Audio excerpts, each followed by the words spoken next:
Hi, welcome to the Quipster Film Review Podcast. My name is Vince Leo. I am the film critic for the website Quipster.net. You can find over 3,800 of my written reviews at that website, Quipster.net, Quipster.net. Today I'm going to be looking at a documentary called 0 Days. It's a film that is currently out in limited release, but you can also get it on demand. Yes, if you have iTunes or Amazon Prime or someplace else where you typically purchase your on-demand films, you could probably purchase this for about $6.99 or so, I believe, is the cost. And you can watch it right after listening to this podcast, or you can watch it right now and then listen to my podcast afterward, even though I'm going to avoid major spoilers within the course of this. It's a documentary, so you would presume that there would not be spoilers, but I do think that not knowing that much going into it means that you'll get a lot more coming out of it. It's a PG-13 rated film because of some strong language, and I won't go into the cast because there's a lot of talking head interviews. Some people you might recognize, some people you might not, but if you do follow the news, you'll recognize some of the people. An hour and 56 minutes is how long it runs, and the director and the writer, I guess if you could call him a writer, there are some written passages to this film, is Alex Gibney. If Alex Gibney's name sounds familiar to you, it's because he is a very well-known documentarian. In fact, you could listen to my review, Steve Jobs, The Man in the Machine. That's one of my early podcasts from last year, and he's also done some very well-known documentaries on HBO. He did Going Clear, Scientology, and the Prison of Belief, and he did the eye-opening film, The Armstrong Lie, which captured Lance Armstrong telling some things about his use of steroids that were pretty revelatory. We Steal Secrets, the story of WikiLeaks, was another one of his famous films, and he received several Emmys, has gotten nominated a couple times for Academy Awards, and won Best Documentary Feature for Taxi to the Dark Side back in 2007. So very well known for a documentarian and very critically acclaimed, even though some people have questioned how much of an author he is given how many films that he's released over the years. You know, people presume that he must have had a lot of help for these documentaries, but hey, his name is what's on there, and so I'm going to presume that this is an Alex Gibney documentary through and through. He may be prolific, but he is continuing here his role of crafting some of the most intriguing and very topical documentaries in recent years. 0 Days is the name of this one, and this time Gibney's taking a look at a very new and very different kind of international warfare. It's not one that's fought with bullets or bombs, but this one is using computer scripts. Some of those scripts are so potent that they can infect a device or stop production in a factory, and perhaps if one of those scripts were powerful enough, they could take down a massive power grid, and that could end up costing billions and billions of dollars to the country it's inflicted upon.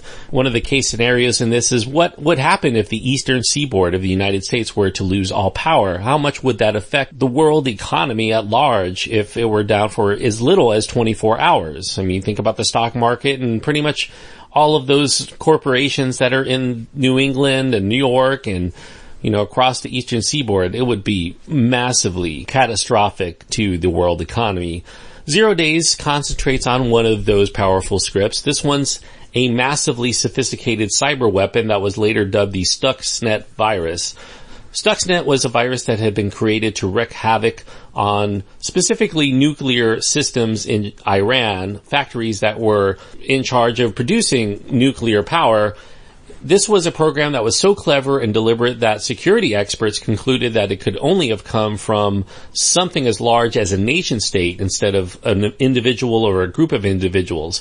This had to have been created by a nation, and one that had reason to want to put a wrench in the Iranian plans for nuclear expansion by mucking about with their machines that control the system of delicately balanced centrifuges within their nuclear plants, and causing them to fail, basically. The film goes into the fact that several nations could have been the culprits, but no one has really come out to claim actually being the author or the proliferator of the Stuxnet virus. However, Gibney, through a variety of sources, some of them on the record barely, at least they could say what they could feel comfortable with, and there are others who only agreed on the condition of total anonymity. Gibney builds a strong case that Iran's greatest enemies were, in fact, orchestrating this for their own political and security purposes. Now, Stuxnet had been meant to stay hidden, and which it had been for actually a few years, until there were increasingly more damaging revisions that were made that made the virus more powerful. Eventually, the virus was so powerful it was unable to be stopped, and that resulted in a lack of control toward the virus, and it eventually ended up infecting computers, even within the virus's source of origin, leaving pretty much everywhere vulnerable to it. Through a series of talking head interviews involving high-level security professionals and others who are deeply involved with government intelligence agencies under the Bush and Obama administrations, as well as illustrative uses of some very well-rendered computer graphics, Alex Gibney does set the table on the events that led to the discovery of the virus, what the malicious program was intended to do, how it was implemented and why, who was likely behind its creation, and ultimately how world politics has forever changed now that the weapon has been discovered, now that Pandora's box has been opened. Even though the subject is obviously touchy enough to make even former heads of the CIA and the NSA curb their candor, some of them curbing it due to the classified nature of the information, other times due to actual fear of perhaps repercussions that they may or may not know about. What can be said by the experts who agreed to sit-down interviews is certainly alarming, and we're not even told close to all of the story. There's no Edward Snowden-type whistleblower to shake the foundations of national security, but the film does approximate Snowden type through the use of a computer-generated talking head. This talking head is played by an actress who is basically reading off answers from an amalgamated series of questions that were given to various anonymous sources within the NSA who agreed to talk off the record. A new identity was concocted in order to be interviewed by Gibney, even though it is basically a computer-generated image that is discussing it as if it was one person, coming from a variety of different insider sources. Now, Gibney should get credit for taking such an immensely complex topic. Few in the viewing audience of this movie will probably be very aware of what Stuxnet is, or even how, cyber terrorism is functioning. Certainly, we've seen it in a variety of different fictional sci-fi thrillers, but, nothing on the level of this. This very much feels like something fictional. So it's really hard to kind of comprehend how this virus can happen. And as Gibney is able to elaborate the reasons why and how it works, it makes this film very enlightening, very understandable. Oftentimes is actually pretty suspenseful. It is like a very gripping techno thriller, except this one is based completely on real world events. 0 Days is methodical in the way that it approaches its subject, but I think that's because Gibney is very careful not to skip steps along the way as to the scope of the story. We get a lot of history, we get a lot of the build-up, we get what happened, and we get a lot of conjecture about what this means and why this should be very important to everybody. As I was watching it, it felt very much like the kind of blistering expose that you would find in a TV 60 Minutes, except for this is like a 2-hour segment of one of those exposés, and it has a lot of alarming reveals along the way. 0 Days makes a disquieting case that suggests that cyber warfare, if it is the future of how governments end up attacking one another, could truly be more devastating than any attack by land, by air, or by sea in terms of how it affects normal people. Now, as far as the film's audience, I don't think that everyone is going to be in tune with 0 Days. It does dole out a lot of technical information by the dollop. Other documentaries might have done it by the drop. This one definitely is not trying to dumb down so that everybody can understand it. This definitely does require a lot of attention and understanding of how politics works, about how computers and networks work and viruses.